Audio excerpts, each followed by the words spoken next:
தான் வெற்றி பெற்றவுடன் முதல் பணியாக துறையுண்டார் கோட்டை தெற்கு பகுதியில் உள்ள கோயில் பணிகளை முடித்து கொடுப்பதாக தஞ்சாவூர் மாவட்டம் ஒரத்தநாடு சட்டமன்ற தொகுதி வேட்பாளர் வைத்தியலிங்கம் தெரிவித்துள்ளார். தஞ்சாவூர் மாவட்டம் ஒரத்தநாடு தொகுதியில் திமுக சார்பில் வேட்பாளர் வைத்தியலிங்கம் போட்டியிடுகிறார்.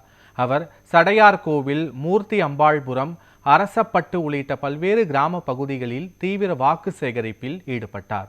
அப்போது பேசிய அவர், தான் வெற்றி பெற்றதும் துறையுண்டார் கோட்டை தெற்கு பகுதியில் கோவில் கட்டி முடிக்கப்படும் என வாக்குறுதி அளித்தார்.